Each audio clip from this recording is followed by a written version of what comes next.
and welcome back to another one of the episodes for Protecte's podcast series.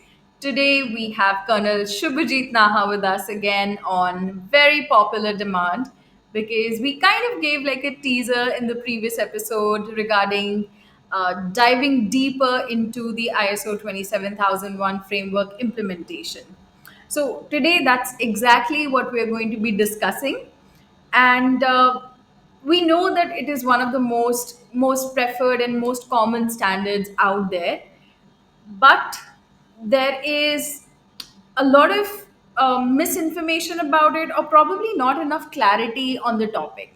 So today, Colonel Shubhajit Naha is going to be discussing the ISO 27001 standard so that you as an organization or you as an implementer can better understand, not get lost in the jargon and the paperwork and all the fluff that surrounds it. So, Colonel Naha, take it away. Right. Thanks, Ghazal. Firstly, thank you for this brief introduction. And you know what we have observed in last around 3 years of our operations is that there's a lot of misinformation going around, right? Right. So everybody wants uh, a slice of the fame, I guess. And in that slice of the fame, they spread a lot of misinformation. Right. Now, ISO 27001 is one of the basic frameworks which any organization can implement, Yeah. right? And it's an open framework. Hmm. Okay? So that's why it's a international organization for standardization, and it's an open framework. Of course, you have to purchase a framework document. That's not something very expensive, Yeah. and it is not vendor specific, it is not documentation specific. It is a very simple framework which follows the concept of planning to do what you want to do, in the next step doing it, then checking that whatever you have planned and done is going as per what you want it to, Yeah. and then act on any gaps or non-conformities which you observe from your plan, do, check Yeah. process. So it's a process oriented, risk oriented framework where an organization, as I said last time, an organization wants to devote itself to implement the GRC framework, and to use as a starting point, you need some reference. And you can use that reference point, ISO 27001, as that reference point. Now, one of the best part about ISO 27001 is, since it's an international standard, you can get certified against it. So there are a lot of Right. certification bodies uh, which can certify that yes, you are conformant to the ISO Yeah. standard, and therefore I can prove to my customers, to my regulators, to my stakeholders and investors that I'm keeping the business safe in today's digital risk environment or Yeah. information risk environment. So, therefore, uh, I'm here mainly to clear that air away, which is surrounding the ISO 27001. Yeah. Very rightly brought up. So, tell me, what Perfect. is that we have today in the kitty? Yeah. So this is in line with what we had discussed in the previous session. So we discussed governance, risk management, and compliance. And today we wanted to shift the focus on governance, risk management, compliance frameworks, ISO being the most popular one out of them. So if you could just break it down for us, like what is the ISO 27001 standard? Why is it important? Why do we need it? So right, because first you have to understand what ISO does, right? So ISO is said as ISO, but it's actually International Organization for Standardization. But since it's easy to speak Yeah. ISO, so Acronym. probably the acronym has been adopted in that manner. Now ISO is I'll say a consortium of participating nations, around 132 participating nations, from where various specialists go and appear and create the standards for open standards. Now, once you have open standards, what happens is adoption becomes easier. Yeah. If you look at any ISO standards, one of the major ISO standards being implemented today in the world is ISO 9001. Now, ISO 9001 helps you in standardizing your quality management processes.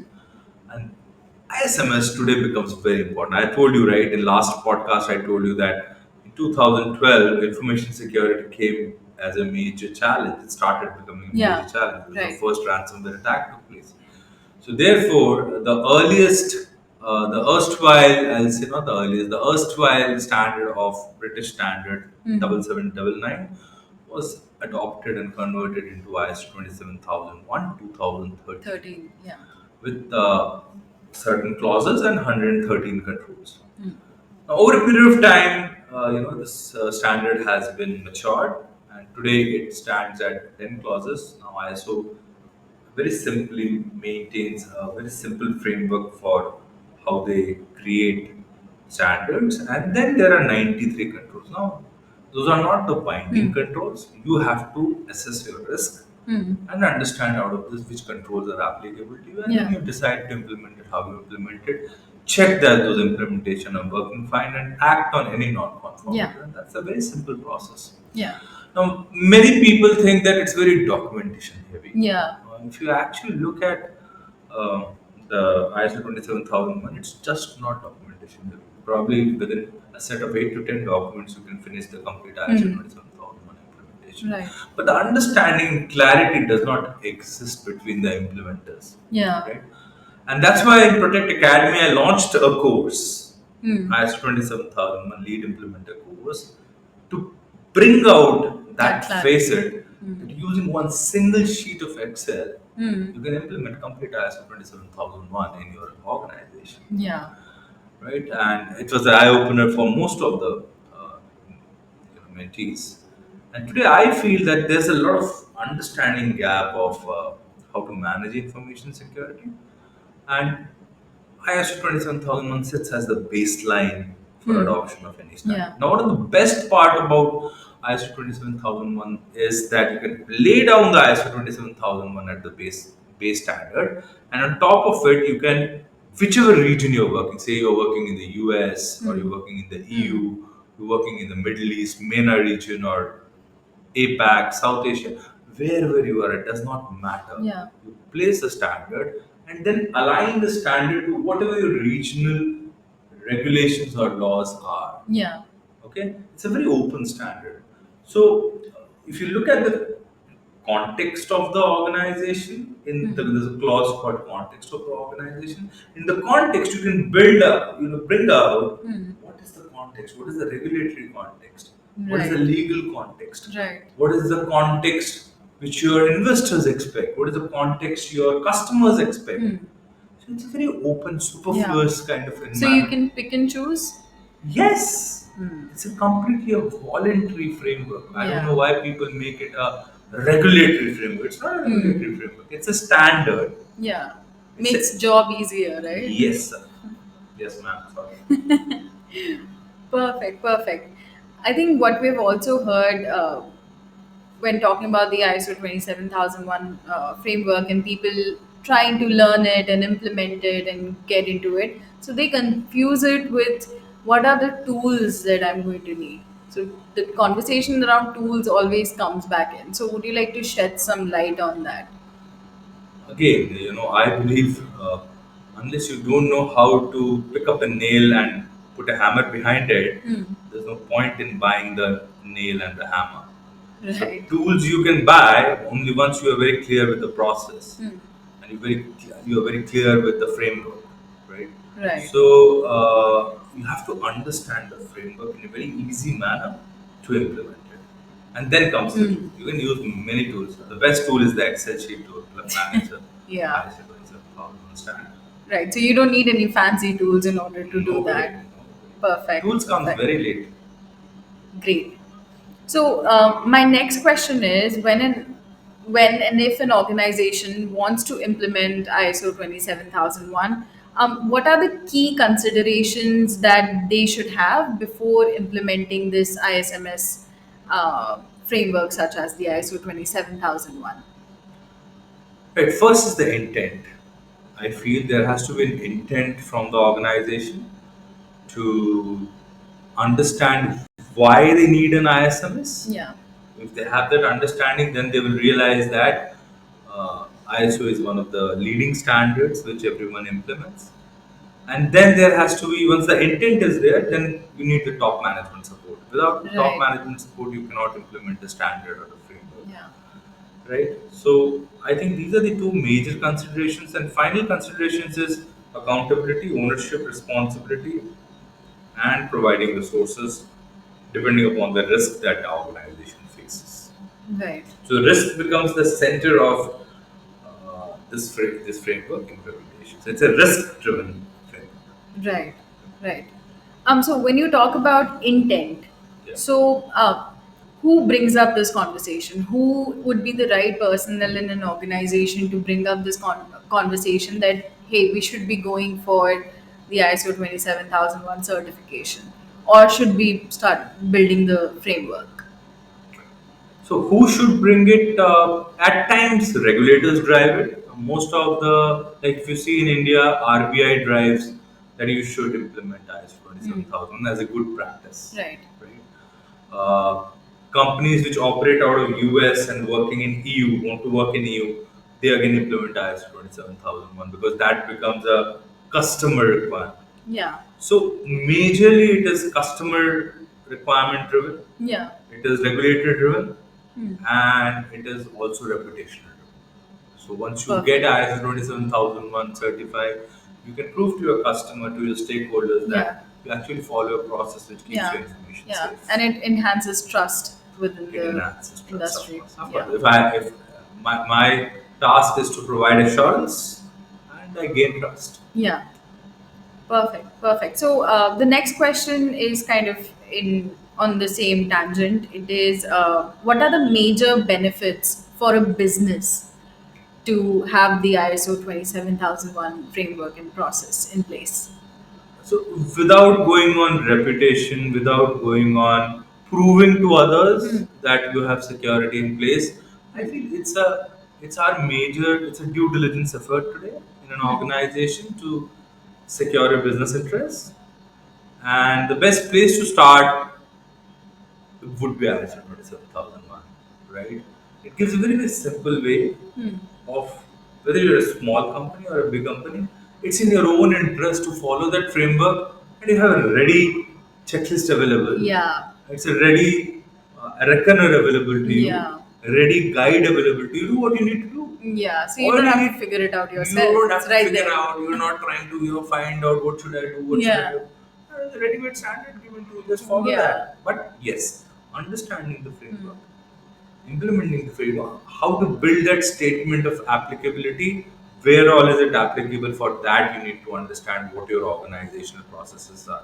So therefore, organizational discovery process becomes a very, very critical part of your ISO framework implementation. Perfect, perfect. So, in short, can you explain the infamous or the famous 10 clauses of ISO 27001? I think most people, implementers, organizations, anybody who's learning more about it, they get confused with it. So see, one of the major factor is if you look at the uh, organization of the framework per se, it has got 10 Yeah. clauses, out of which first three clauses are informational clauses. So Hmm. those are same across all the frameworks, Yeah. right? So those are all informational Non clauses and actionable. yeah, non-actionable. There is Yeah. no action required to actually uh, do something about it. Hmm. Those are called normative clauses, right? Hmm. So the first clause which matters is the clause 4, Yeah. right? Which is also called the context of the organization. Now, what do you mean by context of the organization is the context of the organization basically helps you in understanding the organizational processes, Yeah. right? Who are the stakeholders? What is it that the organization does? What are the key linkages? Hmm. Uh, who all will be part of this Yeah. entire information security management system? Yeah. Third parties, contractors, regulators. Hmm. So that understanding that context is very, very important, and that becomes part of the clause 4. This is also the clause where you define the scope of your organization Yeah. where you are going to implement ISMS. Now, one thing I would like to bring out very clearly here is that you might have multiple locations. It's Hmm. up to you where you want to implement. And Right. therefore, scoping becomes a very, very important part of Right. your ISMS clause 4. That's Yeah. where you start understanding that, okay, this is where my ISMS is applicable. Let me scope it. So you Yeah. bring it under the scope. Yeah. So whether you want to bring it under the scope or you want to have some exclusions, Yeah. you bring it out in clause 4. How do you get to decide that? What are Now the again, so parameters? generally your team will do a business organization analysis, and like I'll give you a real use case. We were working for this organization. We were implementing ISMS, and they had an upcoming site, Yeah. and they were doing the groundwork, and they said, why don't we include the upcoming facility? We said we cannot. Yeah. That cannot be in scope. There's nothing available. Hmm. So if you take it in scope, what do we implement? It's Yeah. just a design phase right now. Yeah. What you can do is once the facility comes up, you take it in scope, Okay. right? Hmm. So when you say in scope, there could be certain other facilities which you may not like to include in your ISMS scope because you see that the risk is not there. Okay. Some physical facility which may not be Hmm. part of the ISMS process. So that is where the scope becomes Right. important. Right. So, Colonel Nahan, now we will be moving on to clause 5. Okay. So clause 5 is about leadership and governance. So when you implement a standard, right, Gazal? Now implementation of a standard is easier said than done if we do not have the support from the top management. Now, from perspective of security, whether physical security or information security governance, it's very important to have top management support. And the Right. standard demands that there is adequate evidence of top management's involvement with the implementation of the standard. And that's where uh, the leadership and governance clause comes in. Now, always remember the leadership drives the governance through two major aspects. One is defining very clear roles and responsibilities, right? And Right. second is ensuring that there is a very, very well understood information security policy, right?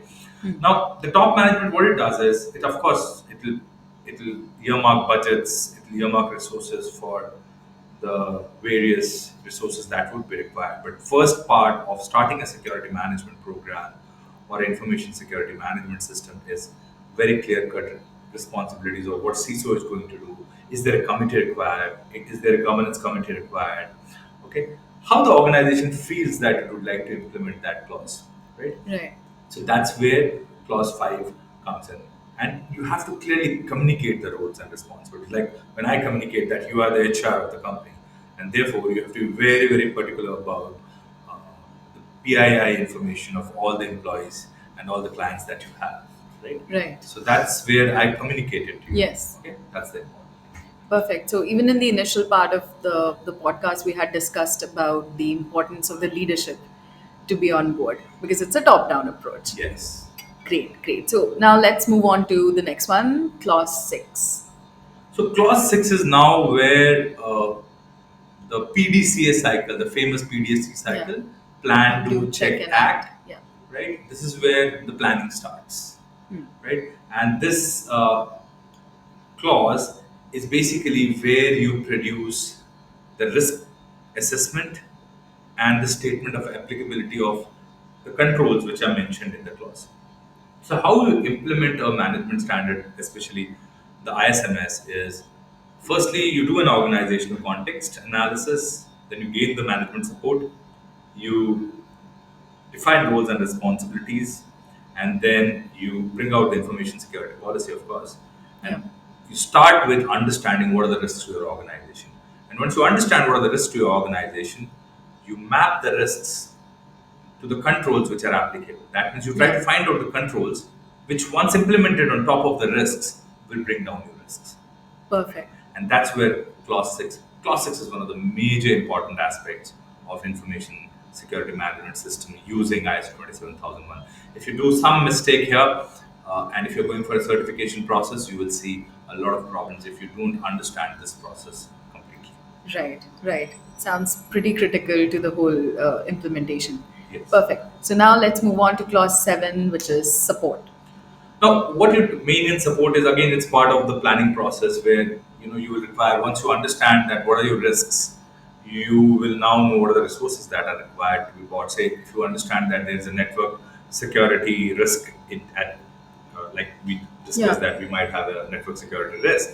So you say, what do we do? Okay, we buy a network firewall, yeah, right? So we buy the firewall, but we need resources, yeah, right? So there has to be budget allocation. yeah. So clause 7 support is about gaining that support Yeah, literally. to Yes. and you know how much time it takes to gain support. Yes, the approval processes and everything, vendors sorting out and all of that. Yes, and that's why you need a lot of documentation of processes. What is the process you are going to follow to support what you need for Yeah. implementing the standard, right? Right, right. All right, so that leads us to the next clause, which is clause 8, and it's about operational management. Now you did your planning, right? But now the time has come to implement the controls. You planned, you got the resources, and now you implement them. Okay. So what you implement basically is the operational management. You're doing it now. You're deploying your network firewall. Maybe you are doing background screening. You've started the background screening process. Now you're doing it. So Yeah. plan, do. So now you're doing. Yeah. You have seen the risk. You know how to control the risk, and now you're deploying your Yeah. controls to manage the risk. And clause 8 is about all about managing your risks by implementing controls and Perfect. then documenting it. It's very important Yeah, that keep documentation is important. documenting, keep analyzing what your risks are. Are they increasing, decreasing? So that's a constant process, a continuous Right. process. And going further, documentation must help with, you won't have to do everything all over again. You already have a list ready, you already have the papers ready, you know how to Yeah, go so I about. do recommend, organizations once they have understood the process completely, they should immediately move their processes to at least a GRC tool, right? Right. It's very difficult to keep working out of your Excel sheets because Correct. slowly your documentation is going to increase. Now, how we have helped our clients in many situations like this is we've gotten some really mature solutions like, Archer is one of the Yeah. solutions. So we implemented Archer GRC tool for one of our clients in the Kingdom of Saudi Arabia, right? And we did a similar implementation for our client based out of in Gurgaon. We did Yeah. for one of our clients where there also we deployed ServiceNow and similar other tools. There are open source tools also Yeah. available. So depending on the client budgets, we do recommend that once you implement the standard, you move yourself to a GRC platform. Right. Perfect. Now let's move on to the 10th clause. So, Kanala, please No, we, enlighten we missed us. the clause 9. Oh, I'm so sorry about that. Let's move on to clause 9, which is performance evaluation. Yeah. So the PDCS cycle, right, in any ISMS clause, if you see planning, doing, and then you have to check whether whatever you've done is right or not. One of the easiest way of checking yourself whether you're doing right or not is carrying out assessments and audits. And it's very important that you carry out an internal audit in your organization once you implement the ISMS process, and then get it ratified by the top management. That's very important. Yeah. So there are two outcomes of clause 9. One is internal audit, okay, and secondly is getting the management review done at least once in a year or once in 6 months. That's very important. So that's what clause 9 is about, checking what you've done, whether Right. it's right or not. Perfect. And now we move on to continuous improvement, which is clause 10. Now the clause 10 is about acting. So you planned, you did, you checked what you did, and then there will be gaps again. Once Yeah. you've implemented something, there Yeah. will still be gaps. There will be opportunities for improvement. Yeah. There might be certain non-conformities as per the standard. And once that comes into notice, the act part is for the complete ISMS uh, project management group to ensure that you take down those non-conformities or whatever opportunities for Okay. improvement are there. So that means now you are improving the process, and then you again go back to planning, doing, Yeah. checking, acting, and that's how the Yeah. complete cycle of the PDCA gets implemented by using the ISO 27001 framework. Perfect. So you act on the opportunities that now you have identified. Yes. Great, great. Thank you so much, Colonel Naha. This was extremely informative, and I understand that crunching all of this information in just a 30-40 minute long session is not possible. The ISO 27001 standard is vast, and kind of segueing into it, that we may need to have another session with you to discuss more. So, Ghazal, we run an academy also, right? Yeah, It takes us almost 30 hours to explain the complete process. exactly. And in our experience, by implementing in very small companies, it has taken us 1 year. True. Okay. So, it's very important that we segregate the clauses and do clausal podcasts, right? Right. We take one clause, we tell them how We to, take a deep dive into it. yeah, we do a deep dive. That's very important for the standard. And today, if you don't have an information security process, you're failing in your governance. I'll be very. Now, you don't have to follow ISO 27001. It's very important that you implement ISMS if you have anything to do with any kind of digital business today. Yeah. Right. Right. So that's, I think, the outcome of this particular podcast. Perfect, perfect. And once we start recording the second podcast to this particular one on ISO 27001, we would also request our audience to put in some questions, put in some clause related queries that you have in the comment section, so that Kananaha can take those and we can kind of unwrap and try to unravel this whole process. So we'll be welcoming questions. We'll be shooting the next one by, say, next week, so that you have ample time to put in your queries, and we'd love to get into them as well. So, once again, thank you so much for watching this session, and thank you so much to Colonel Naha for joining us again and imparting so much wisdom in just a very short amount of time. So, Colonel Naha, any parting words? Right. Thank you, Ghazal. Firstly, we're doing it as, I think, today for the growth of our nation and the peace of the world. It's very important that the knowledge which we have is shared. Now, what we have done is we prepared some great content on how organizations can implement, ISMS in an easier Yeah, manner, yeah. and that we provide as free, right? Second thing is we do carry out courses, which you, of course, you are the business unit leader for that academy, and I guess we do some really great courses. The kind of feedback we get from our community is Yeah. awesome, right?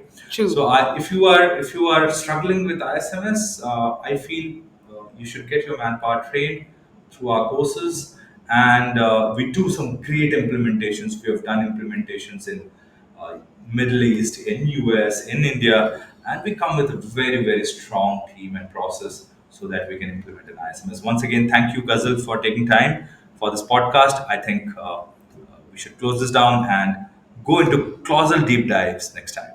Great. Thank you so much, Colonel Naha, and we'll see them in the next one. Yeah. Take care.